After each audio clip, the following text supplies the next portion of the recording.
What a weekend it was for the Atlanta Braves. They get a huge series win over the Milwaukee Brewers. Ronald Acuna Jr. looks like he is ready to break out, and Charlie Morton has another encouraging start for the Atlanta Braves. We'll cover that. We'll also give you our weekly recap for the Braves minor leagues, and we'll preview the upcoming series with the Boston Red Sox, all in today's episode of Lockedon Braves. So let's get into it. You are Locked On Braves, your daily Atlanta Braves podcast. Part of the Locked On Podcast Network, your team every day.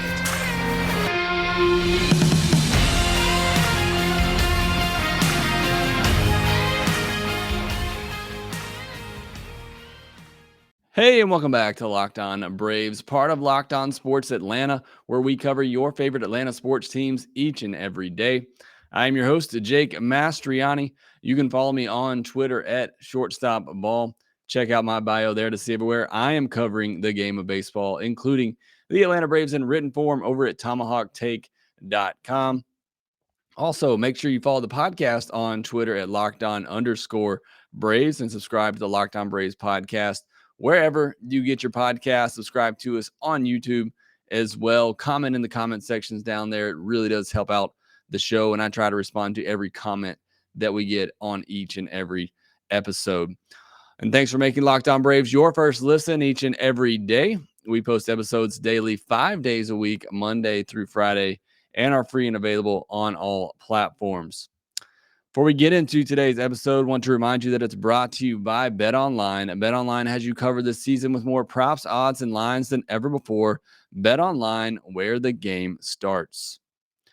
So on today's episode, we're going to be talking about the best and worst of the weekend, which was a great weekend for the Atlanta Braves as they come away with a series win. Those have been few and far between this year, so we'll take everyone and celebrate everyone that the Braves get.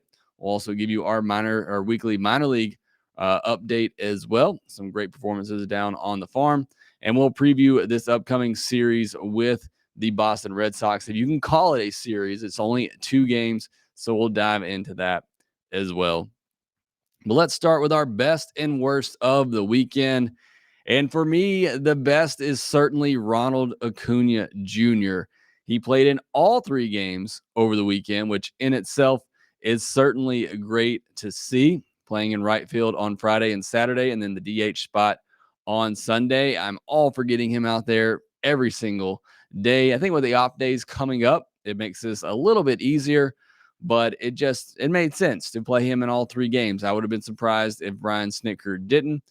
So certainly great to see that happening, see him getting going too, because it looks like he's just really close to exploding if he hasn't already. He had 5 hits over the weekend and 11 at-bats, including 2 home runs. He walked twice and stole 2 bases. So again, it seems like he's starting to get in a rhythm, starting to get more comfortable with the major league speed and get back up to where we all know he can be. He's now had a ball hit over 100 miles per hour or harder in 5 straight games. So really back to squaring up the baseball and driving it. And so that's why, you say that Ronald Acuna Jr. looks like he's really close to being the Ronald Acuna Jr. that we're used to seeing, as he is just absolutely starting to crush the baseball, which is certainly a great sign. And, I just think he's only going to get better from here. I mean, we're still at that point where, he's really still in spring training mode. So to see him swinging like this, the confidence coming back, putting the silencer on him, a great moment there over the weekend, and getting that tweet back from LeBron James. So just great to see. And he brings a ton of energy. And on Sunday, he scored from first base on a pop-up to left field that dropped in, showing you that those legs are fine. And again, just that energy that he's bringing to the team, to the offense. Even when we're going to get into it, the middle of the lineup, really not doing much, but Ronald Acuna Jr. at the top, getting it done, helping the Braves to the series win. So that was certainly my best of the weekend. Charlie Morton, I put on here as a good performance as well. Still not quite all the way back yet. I know the numbers and everything looked good on Sunday, but he still got hit pretty hard, still struggled with command at times, walked 3 batters. Command seemed to elude him every now and then, but he's able to navigate through it this time and get out of those innings, which is certainly great to see. The curveball was good again. He got 6 whiffs on it and 12 swings that he got on the pitch. So you'll take a 50% whiff rate on any pitch. And he also got 5 called strikes with that curveball. So I think he's got that pitch rolling again. I talked about it in his last start against the Mets. I really thought in the second half of that game, he was able to get it over for strikes more, get some weak contact on it, a couple of swings and misses as well. So once he gets that curveball figured out, and it looks like he has, I think we're going to start seeing more of the Charlie Morton that we're used to. Again, he was a little fortunate in this one, and he deserved some luck to go his way. I thought he got hit pretty hard in this game, but, again, so all this stuff's kind of balancing out. He gave up some weak hits last time out, and this time, the hard hits were just at people. So I still consider this a step in the right direction for Charlie Morton. I wouldn't consider him all the way back. Still some things he needs to work on, particularly the walks. Even 3 walks for him and 5 innings, that's not a great ratio. Want to see him be more consistent, throwing strikes, limiting those free base runners. But getting out of that second inning jam, he had bases loaded, 1 out in the second inning, and a big, a long at bat against Lorenzo Cain that he comes away with the strikeout. That was a big moment for him. Not that Charlie necessarily needs a confidence boost. The guy's 38. He's pitched in 2 World Series.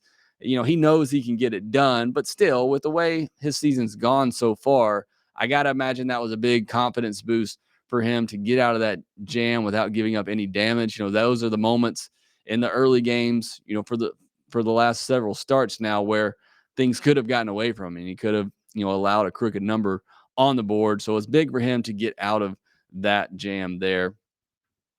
And then my other best of the weekend was the defense, particularly after Friday. There's not defense didn't necessarily kill them on Friday. It was the walks.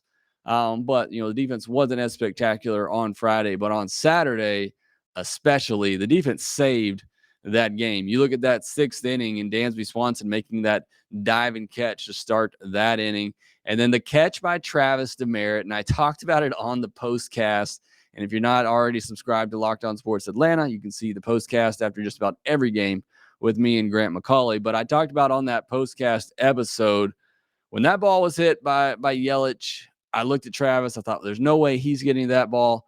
I looked at Dansby. I said, man, I don't think Dansby can get out there either. That ball's going to drop in. 2 runs are going to score. And Travis Demeritte comes out of nowhere and dives and catches that baseball. That may be one of the best moments of the season right there for me when you talk about how big that was in that game with Burns going against Max Fried. Just an amazing catch. The defense was really good on Sunday as well. Going back to Saturday, Travis d'Arnaud threw out 2 base runners, and something we haven't seen a lot from him, but threw out 2 runners on Saturday, 1 to end the game with a strike him out, throw him out. So the defense, particularly in the last 2 games of that series, were really great to see. And as we thought, with Ronald coming back, the outfield defense, which, was a problem earlier in the year, it's starting to take shape. We're starting to see some great plays out there. You had Heredia's catch in New York. Travis Demeritte's made a couple of great running plays. Ronald's been able to cut balls off and get it back in, and nobody's running on that arm. Just his presence out there will improve the outfield defense. So we're starting to see that come together. I get it. Ozuna's going to have to go out there every now and then. We'll see what happens, later in the year when Eddie Rosario comes back. But right now, with Demeritte, Duvall, Ronald, Heredia getting thrown in there, the outfield defense is really starting to pick up. And I think that's been, a huge factor in the Braves, winning some of these games lately. Another positive, Ozzy had a hit in every game. Good to see him swinging the bat well. I think he has a hit in 5 straight games now. William Contreras making the most of his opportunity. He's got 3 starts since Manny Pena hit the IL, and he has 2 hits, including a home run, 3 walks, 2 strikeouts, and a stolen base. So he has been hitting the ball really well since getting that chance coming back up with the Braves. We all know he can hit, and I think he's done a much better job behind the plate as well, blocking baseballs. So, he's performing or improving back there as a catcher. I thought the approaches at the plate, and I talked about this on the postcast as well, particularly in that Saturday game against Burns. Yeah, they didn't get him for a lot of runs, but they had traffic in every inning. They got him out of there after the 6th inning. And I just thought the at-bats in that game were much better. And I think that carried over into Sunday as well with a young starter on the mound. They were patient with him, let him get in trouble, and took advantage. So hopefully that continues. I really loved the approach at the plate for the Braves hitters in those last 2 games. My worst of the weekend, Ozuna and Riley in the middle of the lineup. And, Olsen wasn't necessarily great either, but Ozuna and Riley in particular. Riley went hitless on the weekend with 2 walks and 5 strikeouts. He has 1 hit in his last 5 games. Ozuna had 1 hit and 2 walks on the weekend, but he did only strike out once. He has 3 hits this month with 2 walks and 7 strikeouts. Ozuna's been in a slump, for several weeks now. Riley just, a little mini slump here. Hopefully he'll figure that out and get going. But those were, it's hard and it's kind of crazy how great the Braves offense, was, at least on Sunday, when your 2 or your 3 and 4 hitters, aren't hitting like they're supposed to. So for the Braves offense to be able to put up the runs that they did and have the at-bats that they did with those guys not going, I think that speaks to where this offense should be and what we hope it can be, and being that deep that even when those guys, your 3-4 hitters, aren't going, other guys can step up and get the job done. Tyler Matzik continues to struggle. We've documented that here on the podcast, for several weeks now, that he just doesn't look right. And right now, earlier in the year, it was just the fact that he was getting hard, which I think could be due to that velocity being down a little bit. Now it's just the control, and he's walking too many batters. Brian Snitker even brought him in a blowout game on Sunday, tried to get him some work. He gave up a couple of runs. He pitched 2 games on the weekend, gave up 4 runs, 3 earned on 2 hits and 4 walks with no strikeouts. And that is highly unusual for Tyler Matzik not to get a single strikeout in 2 appearances. In his last 5 appearances, he's given up 5 earned runs on 5 hits and 6 walks with 3 strikeouts and 3 innings pitched. So Tyler Matzik certainly, doesn't have it going right now. I'm not overly concerned long term. I think he'll figure it out and get it together, but definitely right now, not an arm that I think Brian Snitker can really trust coming out of the bullpen in a big spot. All right, next we'll cover the minor league recap for the week, talk about some of the great performances down on the farm, and then we'll preview this upcoming series against the Red Sox. BetOnline.net is your number one source for all your betting stats and sports info. Find all the latest sports developments, league reviews, and news, including this year's NBA playoffs and the Major League Baseball season. BetOnline is your continued source for all your sport wagering information, from live betting to playoffs, esports, and more. Head to the website today or use your mobile device to learn more about the trends in action. BetOnline, where the game starts. Down on the farm for the Braves this past week, I got some big performances to tell you about. First one coming at Gwinnett with Chadwick Tromp, and I'm really glad the Braves got him back for some catching depth. He had a monster week. He went 8 for 17, 4 home runs, and 12 runs batted in. He also walked twice and struck out just once. So big week for Chadwick Tromp with Gwinnett. Preston Tucker picked up 7 hits, including a home run. And Drew Waters, who's been battling a hamstring injury, he returned, picked up 7 hits in just 3 games, including a 4-hit game and a 3-hit game with a walk-off on Sunday, a home run mixed in there as well. I really hope this guy can stay healthy. And I talked about it in spring training, and I know it was just a brief moment in spring training that he was there before the injury, but he was looking really good, and he's continued that since coming back. This would be huge for the Braves. I can't understate it enough if Drew Waters has a breakout season and becomes a player that a lot of people thought he could be. To have a guy you could bring up to play really good center field defense, a switch hitter that can give you some power. He's going to have the strikeouts, but so does everybody else on this Braves team. So, if he can start producing and he can have a breakout season, that is going to be really big for this Braves team. So I just hope right now Drew Waters can stay healthy, and hopefully he can continue this trend that he is on. For the pitching side at Gwinnett, Dylan Lee was great out of the bullpen, striking out 6 in 3 innings allowing just a hit with no walks.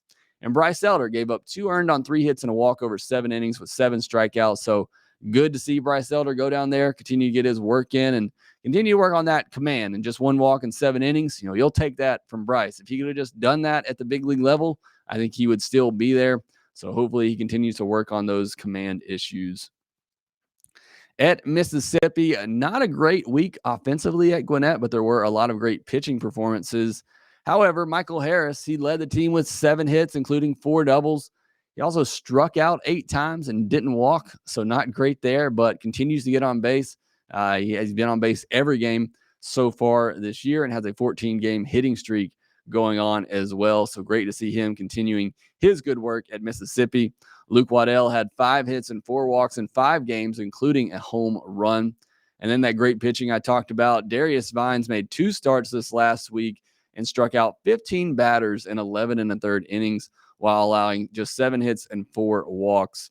Alan Rangel struck out 11 batters with just 1 walk and 3 hits allowed in 4 innings in his lone start. Jared Schuster gave up 1 earned on 3 hits and no walks with 6 strikeouts in 5 1/3 innings. So another good outing there from Jared Schuster. Indigo Diaz, Tyler Ferguson, and Justin Macy all had 3 relief appearances without giving up a run. So like I said, the pitching at Gwinnett or at Mississippi are really good this past week. At Rome, Justin Henry Malloy had 7 hits, including a pair of homers, and also walked 4 times this past week. The 6th-round pick from last year is hitting .282 on the season with an .855 OPS and 3 home runs. Cody Milligan was 7 for 22 with 2 doubles, 3 walks, and 2 stolen bases, while Cade Bunnell was 6 for 17 with a double, home run, and 6 RBI with 3 walks. And not many great pitching performances for Rome this past week. Lissandro Santos struck out 7 batters in 3 innings of relief work without walking a batter. For the Augusta Green Jackets, Brindal Mesquita was 8 for 21 with 2 doubles and a home run this past week. A 2017 free agent signee out of the Dominican Republic. He's hitting .352 this year with a .916 OPS at just 20 years old. So could be a name to remember right there. And Brindal Mesquita. Catcher Adam Zabrowski played in just 4 games this past week, but had a double, triple, and a homer to go along with 5 walks and no strikeouts. So a big week for the catcher there in Augusta. Geraldo Quintero was 7 for 25 with 2 doubles and 2 triples this past week. While on the mound, Rob Griswold tossed 3 1/3 perfect innings across 2 outings with 6 strikeouts.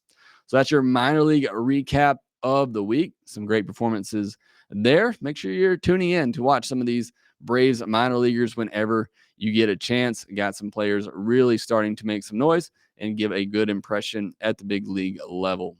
All right, next we will wrap this up and preview this series with the Red Sox, who are coming in down, but they have 2 of their better starters going in this 2-game quote-unquote series against the Braves. We'll preview that next. Summer is coming, and with summer, you're going to need some food on the go. Built Bars are the perfect snack to take with you on family vacations. Throw them in your bags and your kids' backpacks. Make sure that everyone has a bar so you are fueled for your summer adventures. The best part about Built Bars, they're healthy and delicious. No more sacrificing delicious food for health. With Built Bars, you can have both, and it's easy. All you have to do is go to Built.com and order it now. All Built Bars and Puffs are covered in 100% real chocolate. That means that with Built Bar, you can eat healthy and actually enjoy doing it. Most Built Bars contain 130 calories, 4 grams of sugar, 4 net carbs, and 17 grams of protein. Compare that to a candy bar, which usually has around 240 calories, 30 grams of sugar, and dozens of net carbs.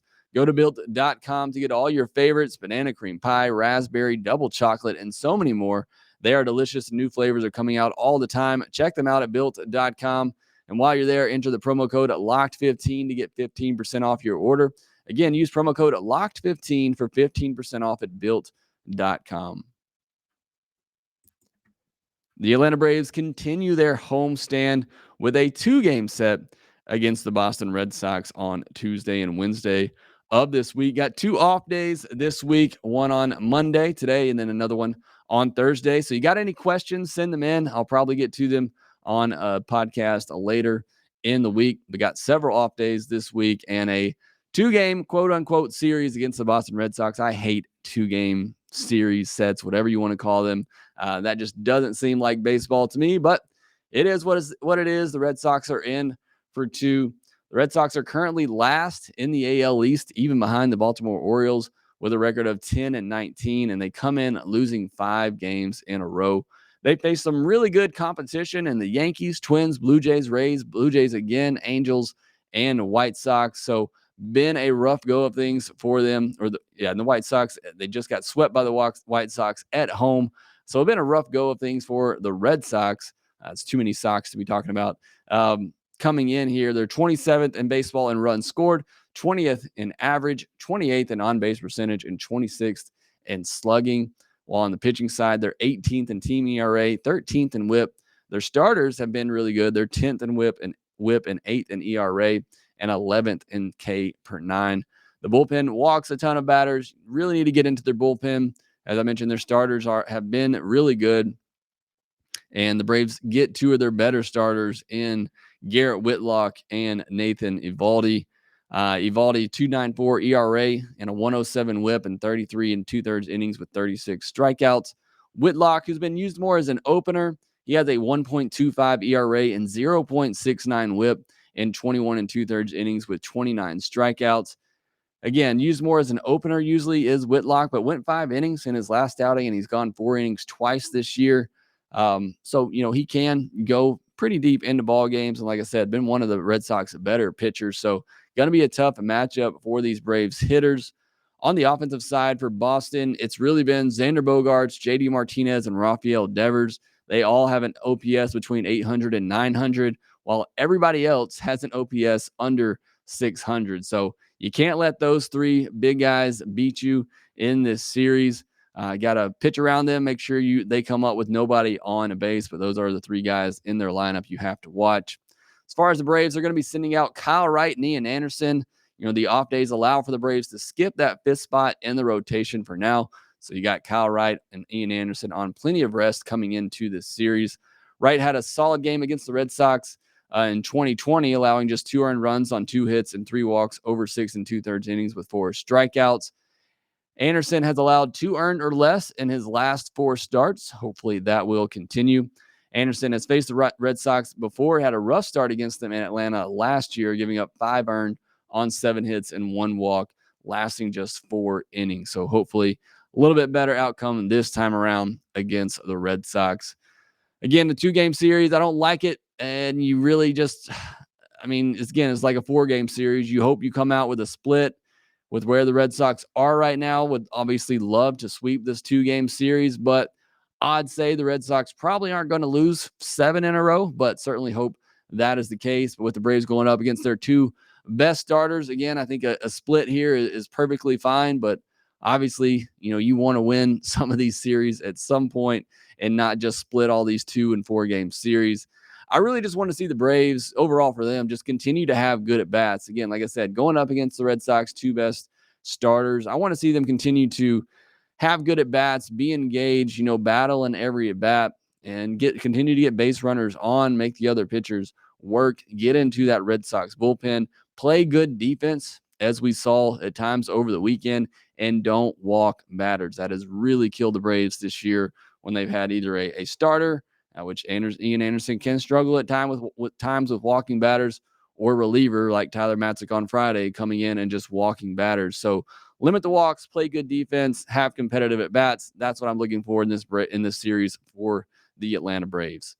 That will do it for this episode of Locked On Braves. Be sure to follow us on Twitter at @LockedOn_Braves. You can follow me on Twitter at @ShortstopOfAll. Also, make sure that you subscribe to the Locked On Braves podcast wherever you get your podcast. Subscribe to us on YouTube as well, and we will talk to you next time.